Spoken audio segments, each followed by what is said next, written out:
Salam.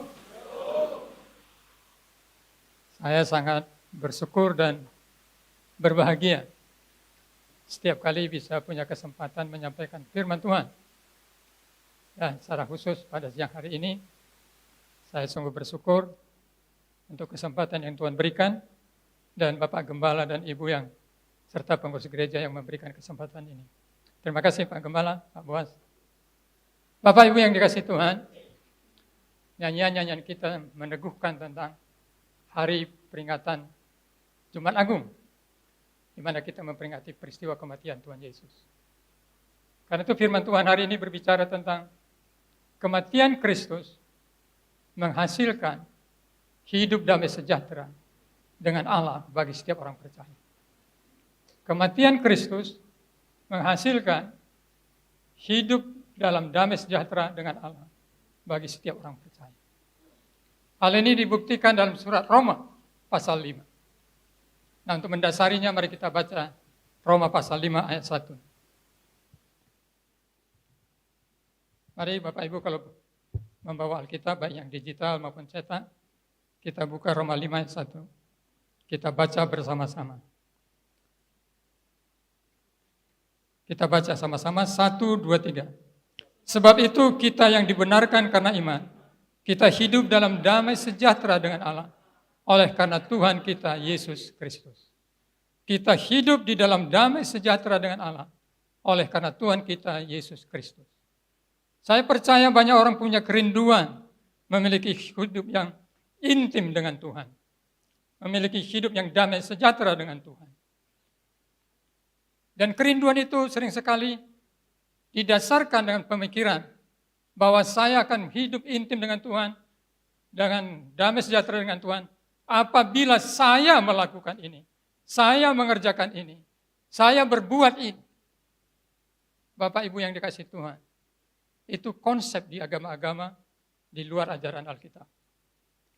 Bahwa hubungan dengan Tuhan secara intim akan bisa terjadi kalau saya akan melakukan apa yang saya rasa tepat, apa menurut saya baik, apa yang seharusnya menurut saya itu tetap benar.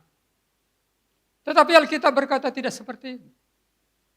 Firman Tuhan hari ini mengatakan bahwa hidup damai sejahtera dengan Tuhan itu dilakukan karena Kristus itu didapatkan karena Kristus telah mati di atas kayu salib.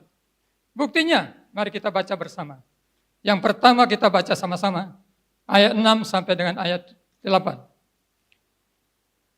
Ayat 6 sampai 8.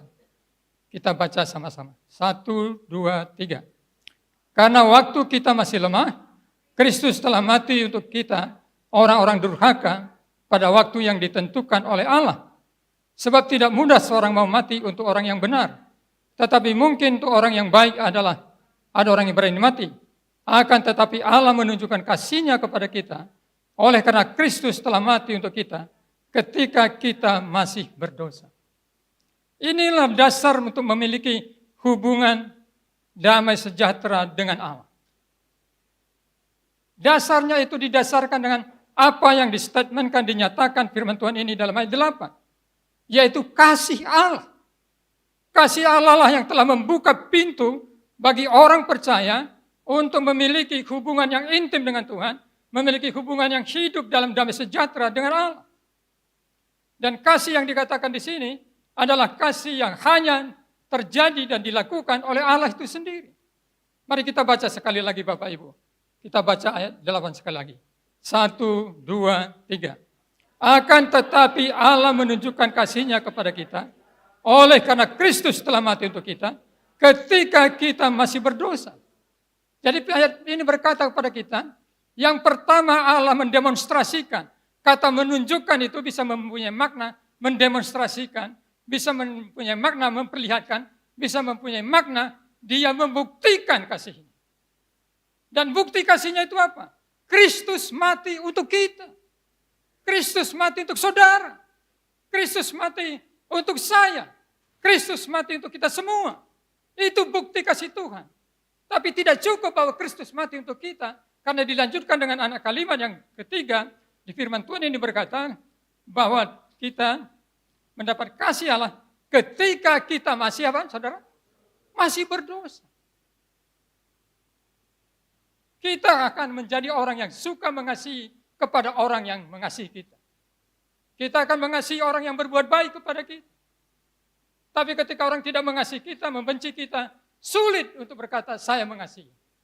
Ketika kita melihat ada orang yang tidak berbuat baik, sulit untuk berkata, kita mengasihi. Tetapi firman Tuhan ini berkata, kasih Allah itu adalah kasih yang luar biasa, saudara-saudara.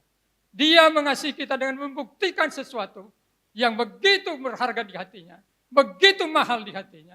Bukan harta benda, bukan langit dan bumi diberikan, tetapi anaknya yang tunggal yaitu Yesus Kristus mati untuk kita ketika kita masih berdosa. Bukan ketika kita sudah bertobat. Mari coba kita lihat gambaran yang dipakai firman Tuhan ini untuk menegaskan supaya kita betul-betul memahami betapa dahsyatnya kasih Tuhan bagi kita. Kita baca ayat 7. 1, 2, 3. Sebab tidak mudah seorang mau mati untuk orang yang benar. Tetapi mungkin untuk orang yang baik, ada orang yang berani mati.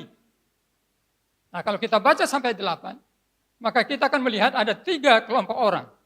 Kelompok yang satu, orang benar, saudara-saudara.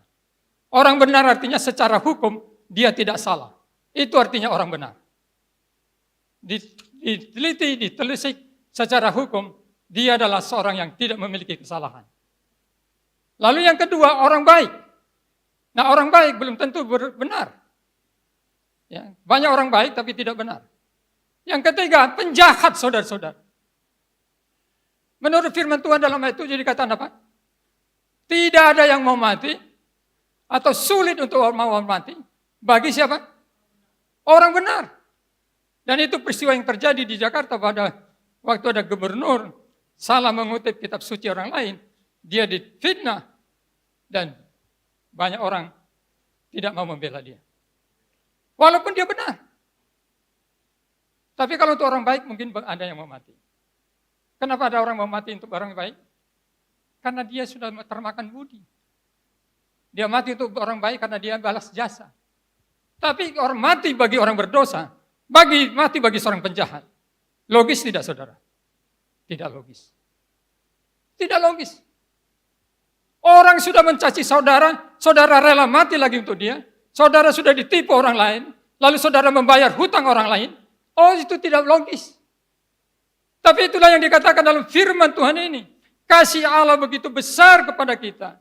Dengan membuktikan bukan saja memberikan Yesus Kristus, anaknya yang tunggal. Satu-satunya anak yang dia miliki. Anak yang paling dia kasihi. Yang paling dia cintai.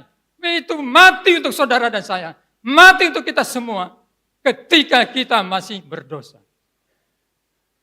Itulah dasar mengapa kita memiliki hubungan penuh damai sejahtera dengan Allah. Kasih Allah yang walaupun. Kasih Allah yang tidak bisa dibatasi oleh apapun. Betapa sukacitanya hidup ini. Kalau kita menjalani hidup kita dengan dasar ini. Kalau waktu saya masih berdosa saya dicintai Tuhan. Lalu saya gagal melakukan hukumnya. Apakah Tuhan membenci saya? Tidak. Apakah saya tenang? Tidak. Kenapa? Saya punya rasa bersalah. Tuhan mengasihi saya. Tapi karena saya mempunyai hati nurani, Roh Kudus berbicara melalui hati nurani saya. Saya telah berbuat dosa. Karena itulah maka saya menjadi tidak tenang. Tetapi Tuhan tetap mencintai saya. Dan itulah mengapa Yesus mengajarkan. Kalau kamu minta pengampunan, katakanlah, ampunilah kami seperti kami mengampuni orang lain. Maksudnya apa? Dengan kesadaran bahwa kita telah diampuni Tuhan, kita harus mengampuni orang lain, tidak menyimpan kesalahan orang lain. Kita tidak menyimpan kesalahan diri sendiri juga, karena kita mengakuinya di hadapan Tuhan. Damai sejahtera dalam hidup bersama dengan Tuhan menjadi pengalaman sehari-hari. Bapak Ibu, yang pertama, kematian Kristus itu bicara tentang kasih. Kasih yang tidak pernah diberikan oleh dunia. Kasih yang tidak akan pernah saudara temukan dari seorang pria manusia biasa. Kasih yang tidak pernah akan saudara terima dari seorang wanita manusia biasa. kasih yang dari Allah. Kecuali orang-orang itu, orang yang telah menerima kasih Allah, dia mampu mengalirkan kasih itu kepada orang lain. Dia mampu kasih yang begitu kuat di dalam hatinya, terpancar kepada orang lain, mengalir kepada orang lain. Itulah yang dilakukan Yesus di atas kayu salib. Menyatakan kasih Allah kepada kita ketika kita masih berdosa. Tetapi yang kedua, mari kita baca sama-sama 9 sampai 10. 11. Kita baca sama-sama. 1, 2, 3. Lebih-lebih karena kita sekarang telah dibenarkan oleh darahnya, kita pasti akan diselamatkan dari murka Allah. Sebab jikalau kita ketika masih seteru, diperdamaikan dengan Allah oleh kematian anaknya, lebih-lebih kita yang sekarang telah diperdamaikan, pasti akan diselamatkan oleh hidupnya. Dan bukan hanya itu saja, kita malah bermegah dalam Allah oleh Yesus Kristus Tuhan kita. Sebab oleh Dia kita telah menerima perdamaian itu. Saudara-saudara, di dalam firman Tuhan yang kita baca ini, sebelum kita percaya Yesus, posisi kita menurut firman Tuhan ini adalah berseteru dengan Tuhan. Perhatikan di dalam ayat 10. Sebab jikalau kita ketika masih seteru, ada yang tidak paham tentang seteru?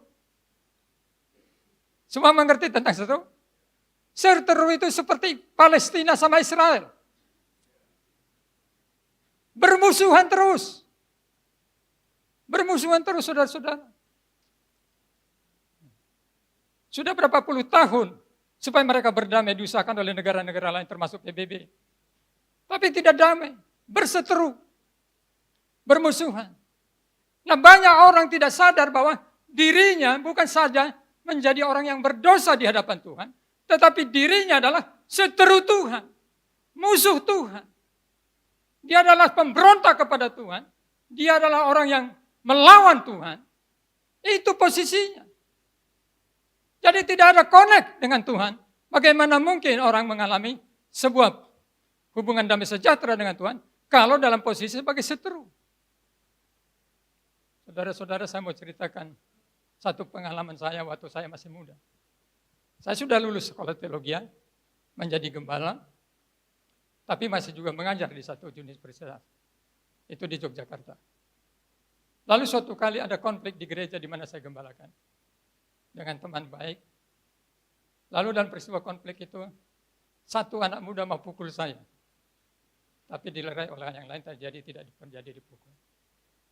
Nah, saudara-saudara, suatu kali saya ke Jakarta mengajar di satu gereja di Jakarta. Lalu waktu saya pulang, saya mau beli tiket kereta api di Gambir. Waktu saya antri, saya melihat mahasiswa yang mau pukul saya itu sedang beli tiket di depan. Karena itu saya langsung menyingkir dengan harapan supaya nanti tidak ketemu. Lalu ketika saya lihat dia sudah pergi, saya antri lagi dan beli tiket. Saya pikir aman. Nah, pas naik kereta, sudah sampai di tempat duduk saya naik duduk. Saya pun duduk, di sebelah saya kosong. Saya tidak pernah berpikir hal mujizat terjadi. Waktu kereta mau berangkat, tiba-tiba mahasiswa itu datang dan duduk di sebelah saya. Waduh, itu rasanya bagaimana? Seorang pendeta tidak salamin, salamin rasanya. Gimana? Akhirnya saya salamin. Dia juga kaget, dia nggak menyangka bahwa saya di situ. Lalu saya tutup mata, ketika saya bangun, dia sudah tidak ada. Maksud saya apa? Kalau kita sedang berseteru, tidak ada damai sejahtera. Tidak mungkin punya damai sejahtera. Ya, saya akhirnya dengan mahasiswa itu berbaikan. Sekarang dia juga di Jakarta ini. Tetapi maksud saya, saudara, kalau ada dalam posisi seteru, tidak mungkin untuk damai sejahtera. Nah, satu-satunya cara supaya bisa hubungan damai sejahtera adalah diperdamaikan. Inilah yang dikatakan dalam firman Tuhan ini. Sebab jikalau kita ketika masih seteru, diperdamaikan dengan Allah oleh kematian anak, Artinya harus ada tumbang. Harus ada sebuah, istilahnya itu, mahar, supaya permusuhan itu dihentikan, saudara-saudara. Dan itu ada dalam budaya kita. Di dalam budaya suku, kalau ada satu keluarga bertengkar dengan kelompok lain, maka ketika dibuat perdamaian, akan ada selalu mahar yang harus dibayar. Kalau di Papua, perang suku, harus bayar babi sebanyak mungkin. Itu. Dan firman Tuhan ini berkata apa? Dan perdamaian itu tidak datang dari si manusia yang berdosa itu, tidak juga datang dari pengorbanan si manusia yang berdosa itu, tetapi firman Tuhan ini berkata bahwa diperdamaikan dengan Allah oleh kematian anaknya. Ini kan luar biasa. Allah tidak salah. Allah adalah benar. Dia adalah di dalam kekudusannya dan keadilannya adalah pribadi yang benar, tidak salah secara hukum. Yang salah adalah manusia. Tetapi Allah mengambil inisiatif supaya manusia itu memiliki hubungan damai sejahtera dengan dirinya. Dia berinisiatif mengorbankan anaknya yang tunggal, Yesus Kristus di atas kayu salib itu, sebagai jalan perdamaian, saudara-saudara. Jalan pendamaian. Ada satu buku ditulis oleh seorang misionaris yang mengabdikan hidupnya di Papua. Judul bukunya ini Anak Perdamaian. Buku lama. Saya tidak tahu masih ada dicetak baru apa tidak. Di dalam buku itu, misionaris ini menceritakan tentang sebuah budaya di Papua, di salah satu suku di Papua, yang bertentangan dengan prinsip umum. Dia ada seorang misionaris temannya, atau mungkin dia tidak sebut nama misionaris itu, melayani di suku itu dengan belajar bahasa sendiri dan belajar budaya mereka. Lalu dia memberitakan Injil. Setiap kali dia menceritakan kisah Yesus, sampai kepada pengkhianatan Yudas, maka penduduk itu tepuk tangan. Jadi ketika dia berkata Yudas mengkhianati Yesus, mereka berkata hidup Yudas, hidup Yudas, hidup Yudas. Misionaris ini kaget. Dia coba besok lagi sama. Ketika sampai kisah Yudas mengkhianati Yesus, mereka bersorak dengan tepuk tangan, hidup Yudas. Dia frustrasi. Dia berkata, Tuhan, bagaimana saya bisa menjelaskan kebenaran Injil-Mu kalau mereka punya prinsip yang bertentangan dengan Injil-Mu? Yudas sebagai pengkhianat malah dianggap pahlawan. Karena rupanya di situ ada tradisi, ada budaya mereka. Mengkhianati itu adalah sebuah kesuksesan, kehebatan, kepahlawanan.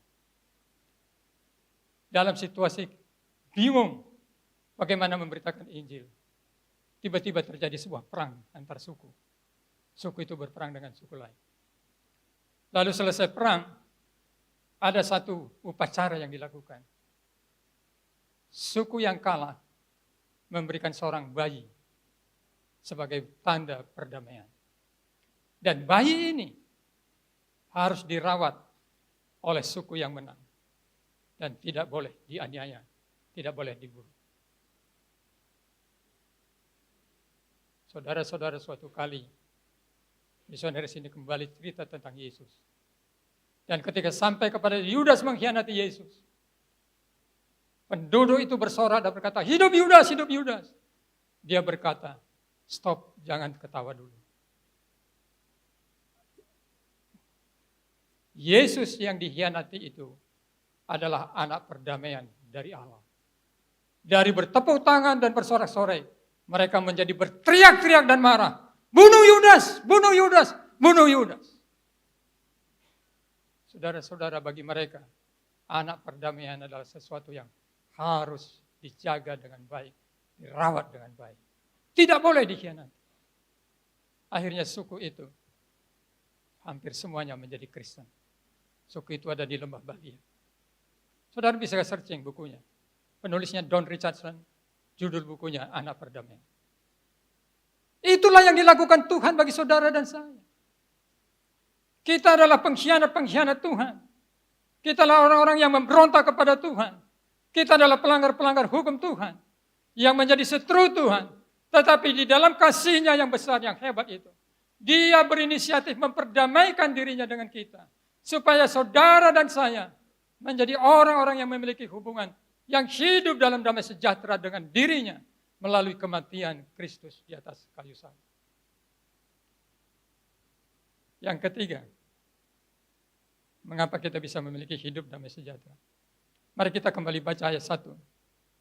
Ayat 1 kita baca sampai dengan ayat yang kelima. 1, 2, 3. Sebab itu kita yang dibenarkan karena iman, kita hidup dalam damai sejahtera dengan Allah oleh karena Tuhan kita Yesus Kristus. Oleh Dia kita juga beroleh jalan masuk oleh iman kepada kasih karunia ini. Di dalam kasih karunia ini kita berdiri dan kita berpegang dalam pengharapan dan akan menerima kemuliaan Allah. Dan bukan hanya itu saja, kita malah bermegah juga dalam kesengsaraan kita. Karena kita tahu bahwa kesengsaraan itu menimbulkan ketekunan. Dan ketekunan menimbulkan tahan uji. Dan tahan uji menimbulkan pengharapan. Dan pengharapan tidak mengecewakan. Karena kasih Allah telah dicurahkan di dalam hati kita oleh Roh Kudus yang sudah dikaruniakan kepada kita. Yang ketiga, firman Tuhan ini berkata, saudara-saudara ketika percaya kepada kematian Kristus, saudara di posisi dibenarkan. Ini istilah hukum. Dibenarkan artinya adalah tadinya dia ini didakwa, divonis bersalah, sekarang berubah posisi menjadi divonis tidak bersalah. Itu artinya. Saudara-saudara, kasih Allah itu adalah kasih yang adil. Kasih yang disertai dengan keadilan. Kasih Allah itu tidak bertentangan dengan keadilan Allah. Allah mengasihi orang berdosa. Dia benci tentang dosa. Dia mengasihi orang berdosa. Tetapi Dia juga adalah adil. Karena itu Dia menghukum orang berdosa. Wah, kontradiksi ya. Allah mengasihi orang berdosa. Benci kepada dosa. Tapi Dia juga Allah yang adil. Dia harus menghukum orang berdosa. Saudara, bayangkan kalau ada satu peristiwa, seorang bapak merampok seseorang sampai membunuh orang tersebut untuk menguasai hartanya. Lalu tertangkap, lalu polisi membawa dia ke pengadilan. Lalu di pengadilan dia dituduhkan dengan pembunuhan berencana, vonisnya mati. Tuduhannya apa? Dakwaannya mati. Lalu dia berkata kepada hakim, Pak Hakim, kasihani saya. Saya seorang suami yang pengangguran. Istri saya mau melahirkan dan harus melalui proses sesar. Perlu biaya, Pak Hakim. Karena itu saya gelap mata, saya bunuh orang untuk ambil hartanya supaya ada biaya istri saya melahirkan. Kasihanilah saya ya Pak Hakim. Lalu hakimnya orang yang penuh kasih. Dia berkata, demi kemanusiaan, bebas. Saudara setuju? Tidak boleh. Tidak boleh setuju. Korban itu juga punya kemanusiaannya ada kan? Kalau begitu yang dituntut dari hakim adalah apa? Keadilan. Perampokan yang dia lakukan sampai membunuh orang, itu harus dihukum. Supaya adil. Kalau dia dibebaskan tanpa dihukum, itu tidak adil. Nah, Allah juga adalah sama. Kalau Allah tidak menghukum orang berdosa, karena dosa mereka, tapi mengasihi mereka, menyelesaikan dosa mereka dengan pengampunan, di mana keadilan Allah? Tapi kalau keadilan Allah itu dihukumkan kepada manusia, siapakah yang sanggup menghadapi penghukuman Allah? Siapakah yang sanggup menghadapi keadilan Allah? Tidak ada satupun. Oleh karena itulah maka Tuhan berinisiatif mengutus anaknya yang tunggal Yesus Kristus menjadi orang yang berdosa walaupun tidak berbuat dosa. Dia menjadi dosa walaupun dia tidak membuat kesalahan. Untuk menanggung dosa dunia. Kematiannya di atas kayu salib adalah kematian untuk menanggung dosa dunia ini. Menanggung dosa saya, menanggung dosa saudara, menanggung dosa kita semua. Sehingga ketika kita percaya kepada Yesus, di sana kita terhisap kepada pengadilan Allah. Allah menunjukkan keadilannya, menghukum dosa melalui kematian itu. Dan saudara menjadi orang yang dibenarkan. Saudara jadi dikasihi Allah, diperdamaikan dengan Allah, divonis tidak bersalah, atau dibenarkan oleh Allah, oleh iman kepada Yesus. Wow. Tidak ada alasan untuk tidak hidup dalam damai sejahtera dengan Tuhan. Mungkin sebagai penutup pertanyaan besarnya adalah, kalau begitu di mana tanggung jawab manusia? Di mana tanggung jawab saya sebagai orang percaya? Kalau begitu apakah saya tidak perlu hidup suci? Apakah saya tidak perlu beribadah dengan tekun? Apakah saya tidak perlu mengorbankan diri untuk hal-hal yang menyenangkan begitu pekerjaan Tuhan? Harus. Harus, saudara. 20 tahun yang lalu, sebelum ada tol Jawa, saya bersama dengan seorang teman melakukan perjalanan ke Madiun untuk menghadiri sebuah pernikahan anak teman. Pulangnya kami lewat selatan dan waktunya malam. Hampir sekitar setiap 10 km, teman ini menghentikan mobilnya, lalu melap kaca mobil itu. Sebab hujan turun, kalau tidak ada hujan, debu membuat kaca mobil itu buram. Sehingga dia harus berhenti melap kaca mobil. Ketika lampu cahaya mobil buram, cahayanya yang salah atau kaca mobilnya yang salah? Ya, bukan salah, kotor. Cahaya mobilnya yang redup atau kacanya yang kotor? Kacanya yang kotor. Kasih Allah tidak pernah berhenti sedetik pun untuk mencintai saudara, mencintai saya, mengasihi saudara, mengasihi saudara. Apapun yang terjadi, kasih Allah tidak pernah berhenti. Begitu juga hubungan kita dengan Tuhan. Kita telah diperdamaikan melalui kematian Kristus. Tidak ada yang bisa membatalkan apa yang telah dikerjakan Kristus di dalam kematiannya itu. Itu sebabnya dia berkata apa? Sudah selesai. Apanya yang selesai? Semua tuntutan Allah terhadap manusia sudah selesai. Saudara sudah divonis tidak bersalah. Ya tidak bersalah. Salah satu argumennya Hasto dalam pra pengadilannya itu adalah apa? KPK membuat kepastian hukum tidak ada. Karena dia divonis tidak bersalah. Sekarang KPK mengatakan dia bersalah dalam kasus yang sama. Di dalam Allah tidak ada itu. Kalau Tuhan berkata secara posisional, engkau sudah dibenarkan, engkau tidak dianggap bersalah, maka selamanya tidak bersalah. Tapi tanggung jawab situ adalah apa? Karena saya tahu saya dikasihi Tuhan. Saya tahu saya telah diperdamaikan dengan Tuhan. Saya tahu saya telah dibenarkan oleh Tuhan. Melalui sebuah pengorbanan yang besar. Maka di dalam diri saya, seperti Rasul Paulus berkata, kasih karunia itu bekerja dalam diri saya. Bekerja dengan hebat. Maka saya akan mempersembahkan hidup saya sebagai persembahan hidup dengan tubuh yang kudus. Tubuh yang berkenan. Tubuh yang memuliakan Tuhan. Jadi tidak ada pertentangan antara berbuat baik dengan iman kasih karunia. Hidup saleh adalah buah karena kesadaran saya telah diselamatkan melalui kematian Kristus. Kerajinan beribadah, bertekun baca Alkitab, bertekun dalam berdoa, beritakan Injil adalah karena saya menyadari saya telah diselamatkan di dalam kasih Tuhan. Saya telah diperdamaikan dengan Tuhan dan dibenarkan. Di dalam mengorbankan apapun yang saya anggap terbaik bagi Tuhan. Karena pengorbanan Kristus telah lebih besar daripada yang saya korbankan. Kita berdoa, Bapak Gembala pimpin kita berdoa.